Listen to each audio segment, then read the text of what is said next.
Welcome back to ABA Chapter Chat. Great to be back. Today, we're diving into something really foundational for anyone in ABA, especially if you're working in schools: single subject designs. Absolutely. They're the tools we use to really understand if what we're doing, our interventions, are actually working for individual students, tracking progress systematically. And I know for some folks, hearing research design can sound a bit daunting, maybe too academic. It can seem that way, but our goal today, drawing from Chapter 6 of Applied Behavior Analysis for Teachers, is really to break down these core ideas, make them practical, show how you can actually use them. Right. So if you're listening and you want to get a solid handle on how to know if your strategies are effective without needing a PhD in statistics, this is definitely for you.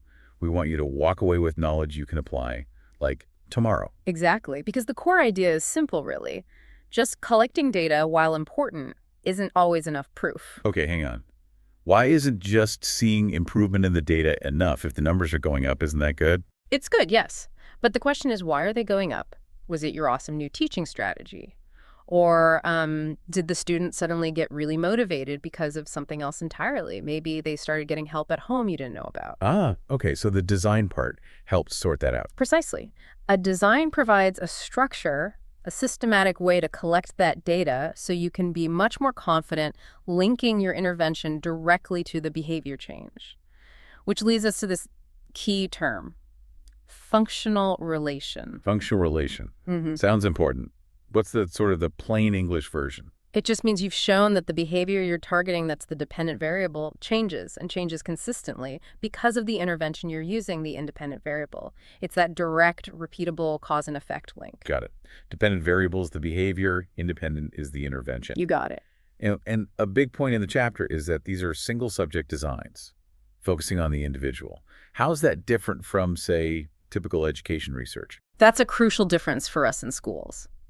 A lot of research looks at big groups, right? Averages. Does this program work for the average third grader? Yeah. Which is useful information, but it can hide what's happening with specific kids. Maybe the program works great for some, not at all for others. Single subject designs let us zoom right in on one learner. Remember that example of Mrs. Witherspoon ordering books based on the class average? Oh, yeah. Some kids got books that were way too hard, others too easy. Exactly. Single subject helps avoid that. We see how this specific student is responding to this specific intervention. So it's much more personalized. Instead of this works generally, it's this is working for Sarah. Precisely.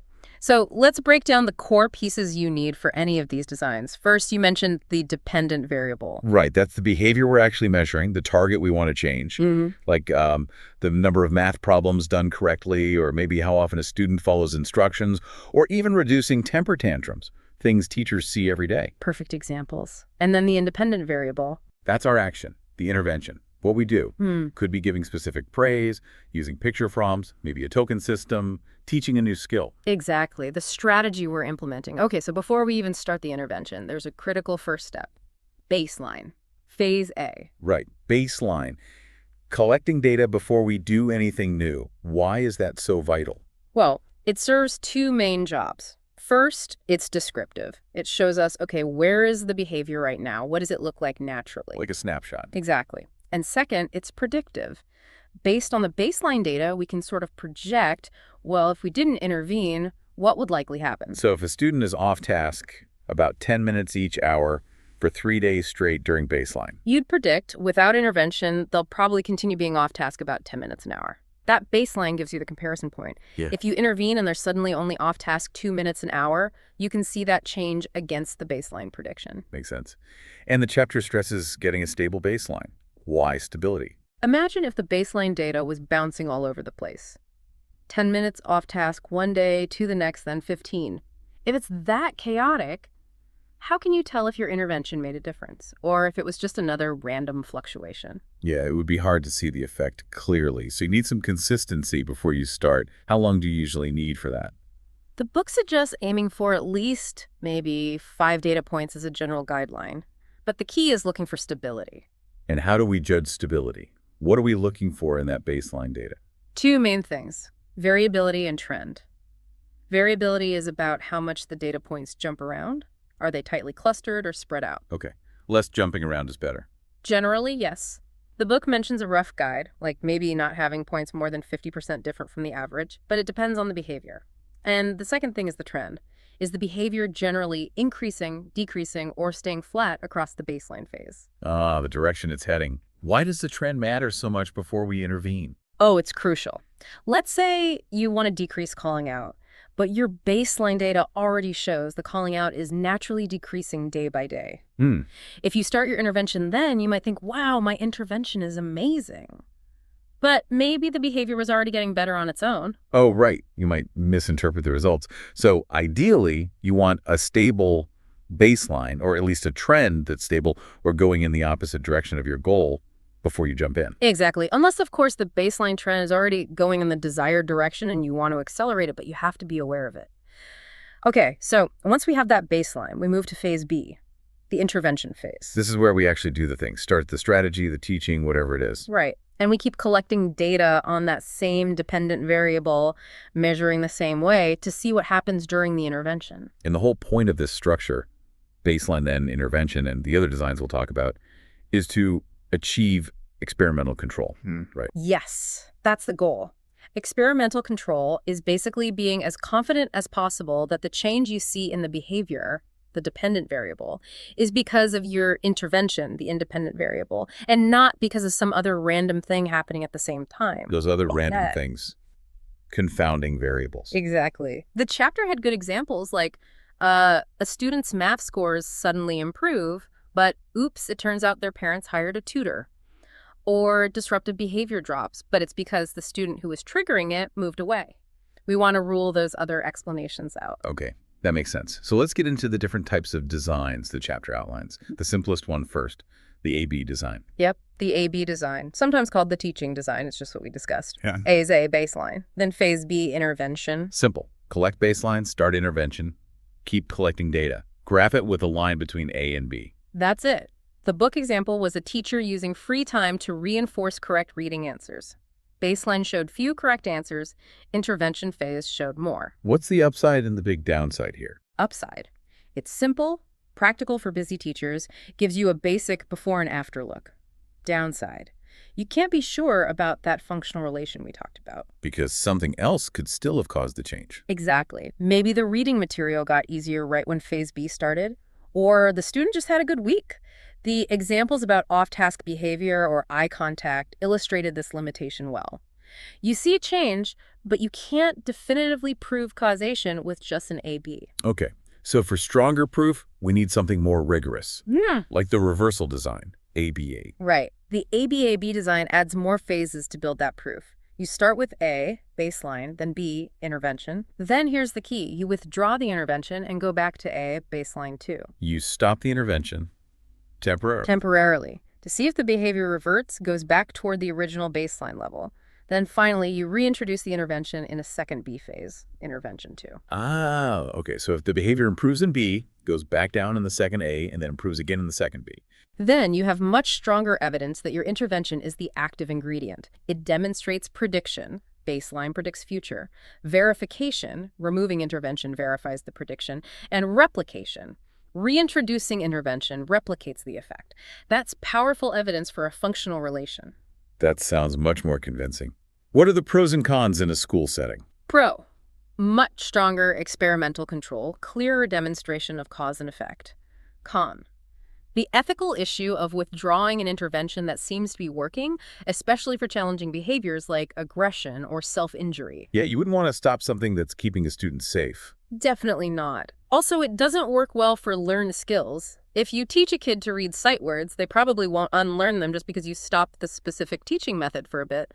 The learning is usually permanent. Okay, so ABAB is powerful, but not always practical or ethical. What's another option?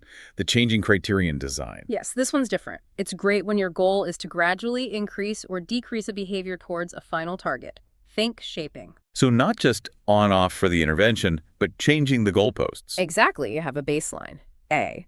Then, in the intervention phase, B, you set a series of mini-goals or criteria. Once a student consistently meets the first criterion, you make it a bit harder, set a new criterion, and so on, moving them step by step towards the ultimate goal. Like the example of teaching a student to sort more objects per minute. requiring 5 per minute for reinforcement, then 7, then 10. Precisely. Each step up requires meeting a new criterion. What's the advantage here? Big advantage. You can demonstrate experimental control without withdrawing the intervention. The control comes from the behavior changing only when the criterion changes. Plus, it feels positive, always moving forward. Disadvantage. It really only works for behaviors you can change gradually, not suitable for rapid changes. Got it. Makes sense for skill building. Okay. Next up, multiple baseline design. This sounds like juggling multiple things. It kind of is. You apply the same intervention, but you stagger its introduction across different baselines. These baselines could be for different behaviors in one student, the same behavior across several different students, or the same behavior for one student but across different settings, like home versus school versus therapy. Okay, so you collect baseline on, say, 3 different math skills simultaneously. Right. Then, once the baseline for skill 1 is stable, you start the intervention only for skill 1. You keep collecting baseline data for skills 2 and 3. And you wait to see if skill 1 improves while 2 and 3 stay the same. Exactly. Then, once you see that change in skill 1 and the baselines for 2 and 3 are stable, you introduce the intervention for skill 2 while still keeping skill 3 in baseline. Ah, I see the pattern. If each behavior only changes when the intervention is applied specifically to it. Then you have strong evidence the intervention is causing the change. And the big plus is, again, no reversal needed. Great for skills that aren't reversible or for sensitive behaviors. The chapter had examples across behaviors, like social skills, across students for math, and across settings for off-task behavior. What are the practical points? Advantages. Good experimental control without reversal. Very applicable in classrooms where you might target multiple skills or work with multiple students. Disadvantages. You need multiple suitable behaviors, students, or settings that are independent enough. And sometimes, collecting those simultaneous extended baselines can take a while, though the chapter mentioned the multiple probe technique to help with that. Okay, that's a versatile one. What about comparing different interventions? Which one is best? For that, you might use the alternating treatments design, also called the multi-element design. Alternating treatments. Does that mean switching back and forth quickly? Yes, exactly. You rapidly alternate between 2 or more different interventions for the same behavior within the same time period. Maybe treatment 1 in the morning, treatment 2 in the afternoon, or randomly switching session by session. And you measure the behavior under each condition. Right. You graph the data points for each treatment separately, often with different symbols or connecting lines. You're looking for separation between the data paths. Separation. Yeah, if the points for treatment 1 are consistently higher or lower, depending on the goal, than the points for treatment 2, that tells you treatment 1 is likely more effective. The chapter had examples comparing reading methods or different stimuli for SIB. So it's a quick way to compare strategies. Very efficient for comparison, yes. A potential issue is one treatment maybe affecting the next one briefly, carryover effects, so careful design like counterbalancing is needed. And for strongest proof of a functional relation, you might add a final phase using only the most effective treatment. Okay, one more main type. The multiple treatments design. How's this different from alternating? Instead of rapid alternation, here you introduce different treatments sequentially, one after the other. Think ABC or maybe ABAC. So baseline A, then intervention 1B, then maybe add intervention 2 on top of it, C. Yes, that's the ABC variation, often used to build intervention packages. Or you might do A, then B, then go back to A, like a mini reversal, then introduce a different intervention, C, ABAC. Or even replicate for stronger proof, like ABAC, AB. Why use this instead of comparing side by side, like in alternating treatments? Sometimes you want to see the effect of adding components, or you want to fade assistance, like in an ABC where C involves less help than B. The challenge, especially with a simple ABC, is that you might see cumulative effects. It's harder to isolate the impact of just intervention C when it always follows B. Right, B might still be having an effect, so the ABAC or ABCAB variations give a bit more clarity. They help, yes, by including those intervening baseline or comparison phases. These designs often reflect how teaching naturally evolves, trying something, adding something else, but pure ADC or ABAC might not give you that definitive functional relation for each separate piece. Okay, that covers the main designs. So once we've run our design and collected our data, how do we judge if the intervention actually worked? The chapter mentioned 3 criteria. Right. There is the experimental criterion. Did the design show a functional relation? Did we demonstrate control? Then there's the clinical or practical criterion. Was the change meaningful? Did it make a real difference in the student's life? A statistically significant change might not always be practically significant. And the third one, social validity. Yes.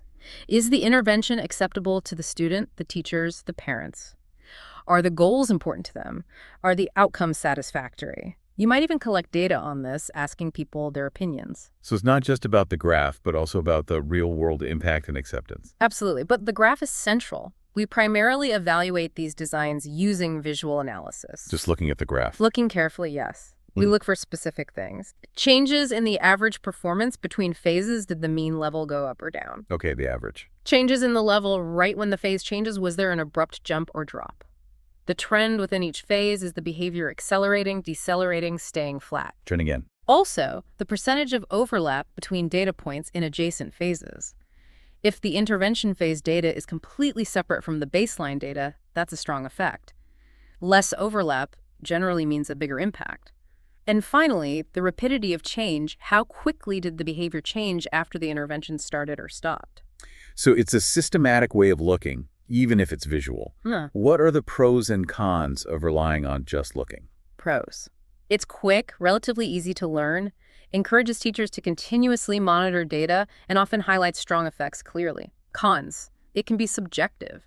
Two people might interpret the same graph slightly differently. There aren't always hard and fast rules. So training and maybe having multiple people look can help. Definitely helps increase reliability. And being aware of potential ethical issues like lengthy baselines or withdrawing effective treatments is always important. Good point. Lastly, the chapter connects these designs to action research. What's that connection? Action research is basically teachers systematically studying their own practice to improve it. It's often less formal than published research, but it uses similar principles. So teachers can use these tools for their own inquiries. Yes, they might use the same data collection methods. And simpler designs like AB or ABC or the initial phases of others can be really useful for descriptive purposes within action research, helping teachers see the effects of changes they make in their own classrooms, even if they aren't aiming for strict experimental control. The Show and Nolan example of using an AB design for self-management showed this well. So wrapping up, the big takeaway seems to be that single-subject designs are incredibly valuable tools for us in education. They give us a structured way to move beyond just hoping our interventions work, to actually seeing if they do for individual kids. Precisely. They empower educators to be data-driven decision makers, to really understand student progress, and to tailor interventions effectively. So for everyone listening, hopefully this deep dive makes these designs feel more accessible and practical. Think about your own students, the challenges you face. Could using one of these approaches give you clearer answers about what works best? That's a fantastic question to reflect on. How are you currently figuring out if your strategies are effective? Could adding even just a baseline phase or systematically tracking data during an intervention using an AB design enhance your understanding? And also think about the practicalities and ethics in your specific setting. What might be feasible? Definitely food for thought. We really encourage you to look back at Chapter 6, maybe explore some of the specific studies mentioned, and consider how these ideas fit into your practice. It's powerful information to have in your toolkit. Absolutely. Thanks so much for joining us for this deep dive into single-subject designs on ABA Chapter Chat.